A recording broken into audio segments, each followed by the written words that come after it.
کہ یہ کسی سوگوار قافلے کی نشانیاں ہیں جو کربلا سے کوفے اور کوفے سے شام تک در بدر پھرایا گیا تھا۔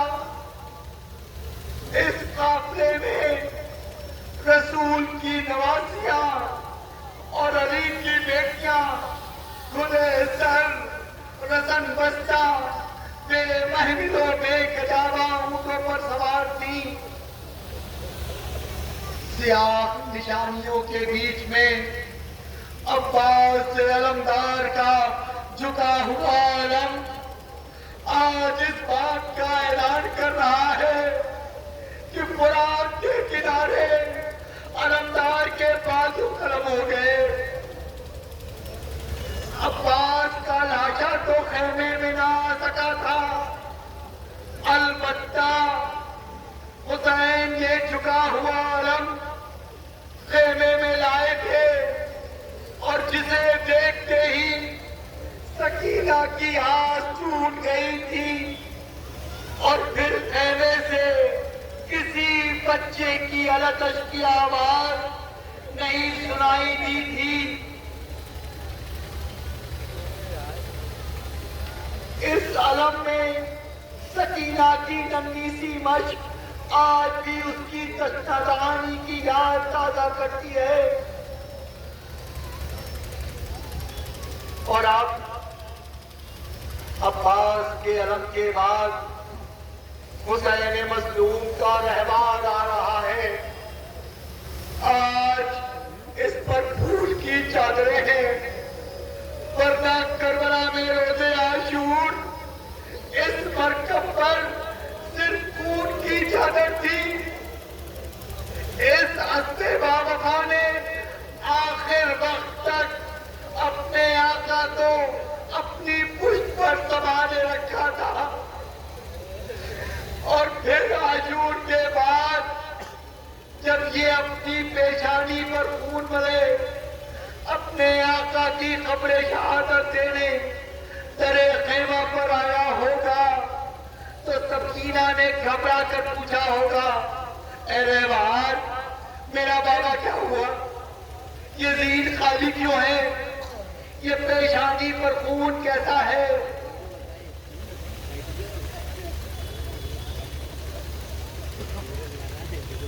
علم اور سجنا کے بعد اب رسول کی نوازیوں کی شبیہ امانی کا اپنے آنسوؤں سے استقبال کیجیے۔ یہ زینب و ام کلثوم کی اماریاں ہیں، حسین کی وہ دکھیاری بہنیں جنہوں نے کربلا میں 72 داغ اٹھائے، جنہوں نے کڑیڑ جوان علی اکبر کی لاش پر ماتم کیا، جو زندان شام کی سختیاں جھیل کر آ رہی ہیں،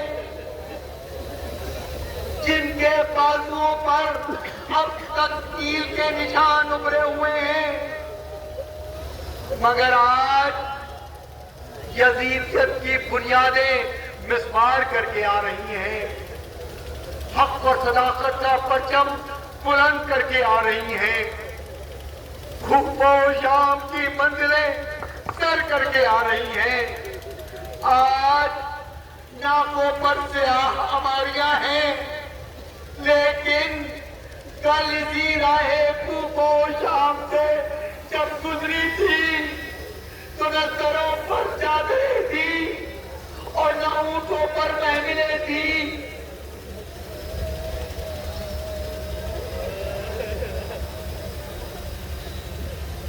زینب و ام کلثوم کو آپ اپنے آنسوؤں کا نذرانہ پیش کر چکے، اب بانوئے دلگیر کو پرسا دیجیے۔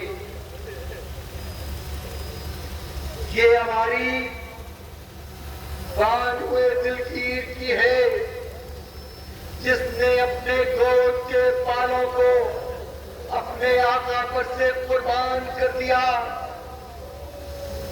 جس کے دل میں جوان بیٹے کے بیاہ کا ارمان گھٹ کر رہ گیا، بیوی ہم آپ کو کس کس کا پرسہ دیں؟ ابھی تو آپ کے گود کی گرمی بھی کم نہ ہوئی ہوگی،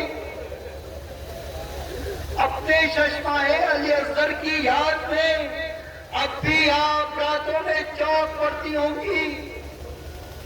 ہم آپ کی اجڑی ہوئی ماں اور سونی گود کو سلام کرتے ہیں۔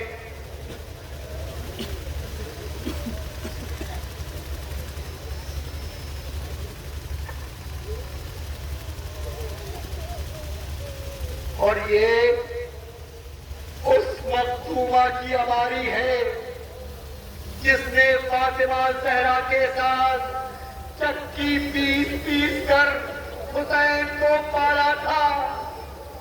ہاں، یہ وہی فضا ہے جو کربلا کے ہر مصائب میں اہل بیت کے ساتھ رہی، لیکن آج مدینے جاتے ہوئے یہ ضرور سوچ رہی ہوں گی کہ جب قبر فاطمہ زہرا سے آواز آئے گی کہ فضا تجھے تو حسین کا بڑا خیال تھا، اسے کربلا میں چھوڑ کر کیسے چلی آئی، تو میں کیا جواب دوں گی؟ فضا کی ہماری کے ساتھ لٹا ہوا سامان میں ہاتھ جوڑ کر شہزادی رباب سے یہ کہوں گا کہ بی بی آپ اس خالی جھولے کی طرف نہ دیکھیے گا، ورنہ دل میں پھر ایک پھونک اٹھے گی اور گرمی آغوش پھر جاگ پڑے گی۔